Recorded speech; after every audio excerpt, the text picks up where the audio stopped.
in the UK since 2010. He's published 21 books. It was 14, I think, when I did the bio on economics. It's 21 now, so I had to change it. Of those books, he's best known for Dead Lions Don't Roar. He's headlined at the Great Northern Slam, at the Feltonbury Arts and Music Festival. He's guested at Havering Library's Black History Month, October 2021. A writer of exceptional talent, Arts Council England, and we're pleased to have him here tonight. Give it up, please, for Tolu Akinyemi.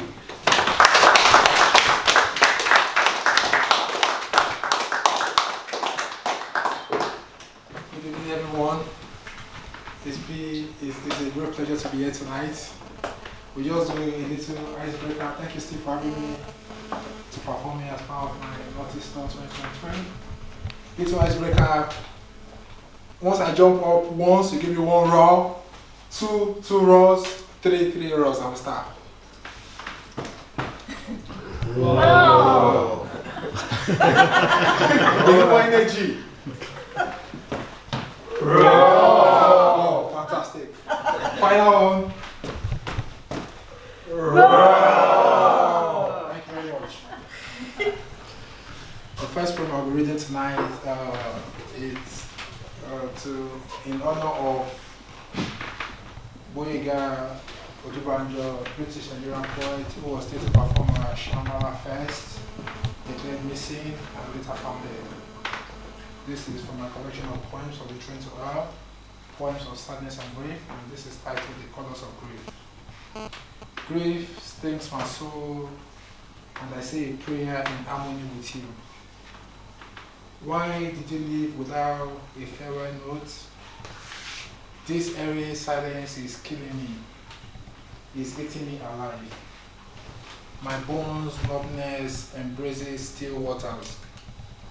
I remember all your living colors, but now, paint me black with this brush of morning. For I know it will take an eternity to wring this sadness dry. Thank you.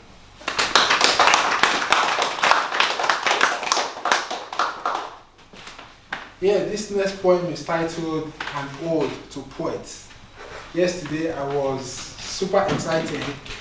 It was as if I won like a Grammys and Oscar awards.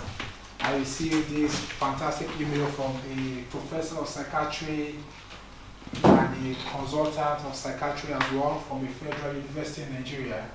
And he told me, oh, your collection of poems, everybody Don Kolomental, I'm using it as a teaching resource for my university, for medical students at the Federal University in Nigeria.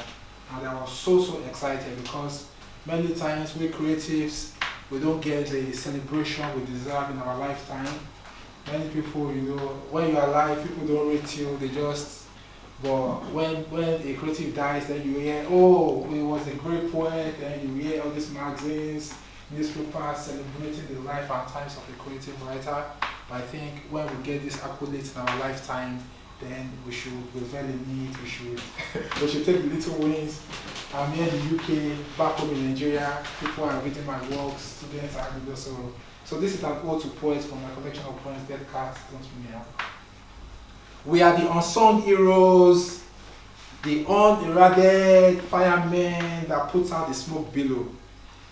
We are the uncelebrated players, a League One hat-trick scoring striker on television, fighting for the media's attention. We are brave-hearted, like assorted outfits sold in an unknown market.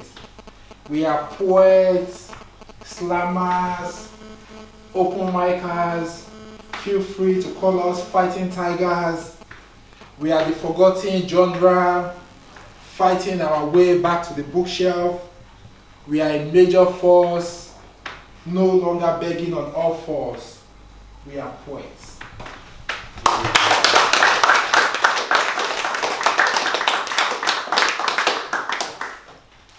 Big thank you to my dad and mom who have come out tonight to support me on the circuit. They came visiting from Nigeria and I'm so happy to have them here tonight as well.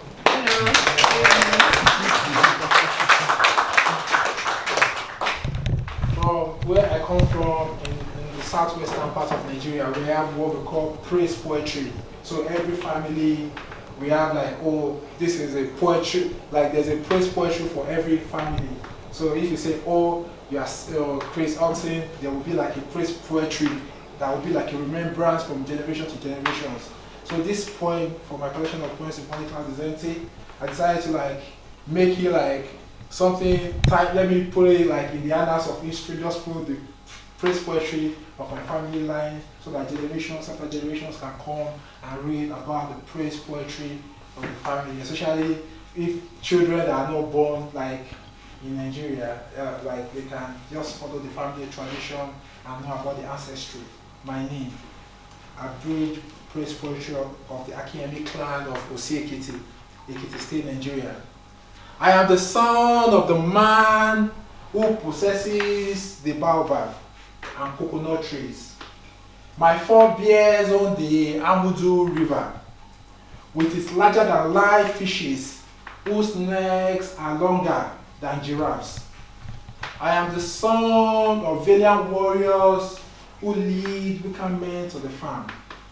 I am the son of the sun, which breathes down on harvest and gives water to roots in splendor.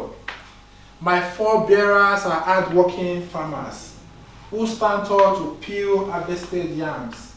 My name is a badge of resilience. Thank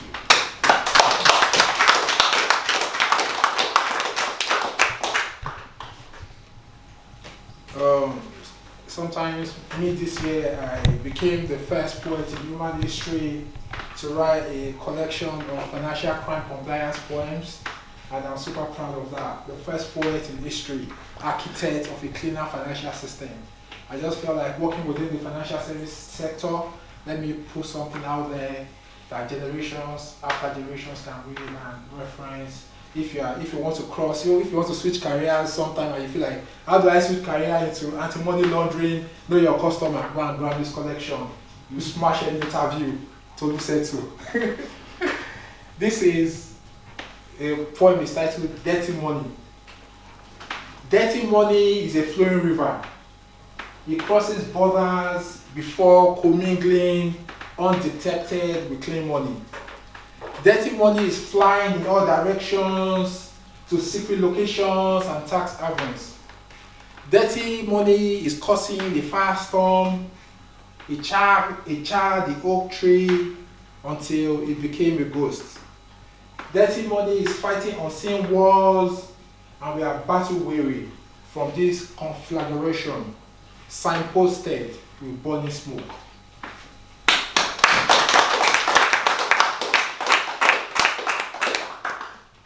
This next one is titled Never Marry a Writer. This poem itself, and is from my collection of poems, Never Marry a Writer. Never marry a writer if your mouth is a running tap, overflowing with expletives. A writer's ink will flow ceaselessly like a leaking pipe. Never marry a writer if you would like to commit blue murder. The plot will be thicker than a jar of honey. Never marry a writer if you're a prisoner of emotions. The shackles will be broken after the first chapter. Never marry a writer if your temper is a high tension wire. The revelations will be more shocking than the Daily Mail screamer. Never marry a writer if you are prone to unending tantrums. Your character will be nagging and miserable. A writer is a laundryman. He will wash your dirty laundry without a fuss.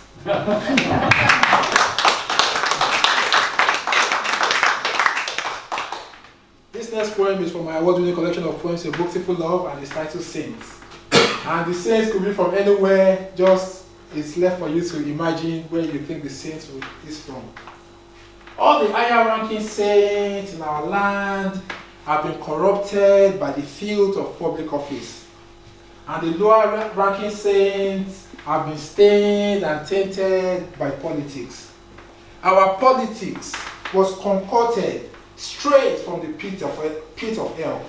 The main motives, Load the treasury, let the people starve. Load them dry. Load till the grounds become barren. Load till they flee by the thousands, even millions, in search of milk, bugs, and honey. The skies have been darkened by greed, and our atmosphere is pale.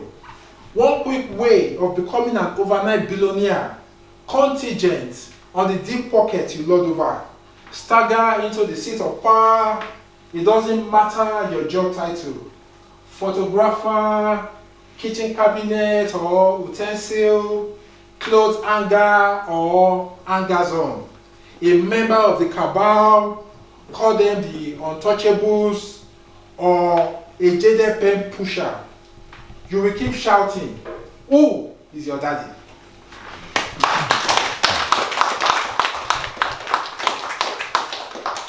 Final point for tonight, and this one I wrote it 2018, 2019, and this was way back before anything called the cost of living crisis, and this is titled Affordability Thermometer. My affordability thermometer is screaming from bills that are a creation of the ills in our society. I am viewed from the lens of a cash cow, the type they call money misroad in my fatherland. My cow of cash is neither malnourished nor in need of being milked by those who thrive in creating bills and even more bills to my burgeoning net spend. These days, I view credit applications with this suspicion. How can a lender derive joy from keeping me in the cabinet of debt, throwing the keys away, keeping my misery barometer on high? If you want to fan the embers of my fury, wave the carrot of credit in my eyes, and you will see beyond the iris an eye that is at a crossroad for being kept in the lead of debt that was once a creation of my greed for things I may never need. I am at the doctor's again for another affordability test. The only prescription is buy what you can afford 3 times daily. This is the only remedy to keep me afloat in the sea of credit. Thank you very much.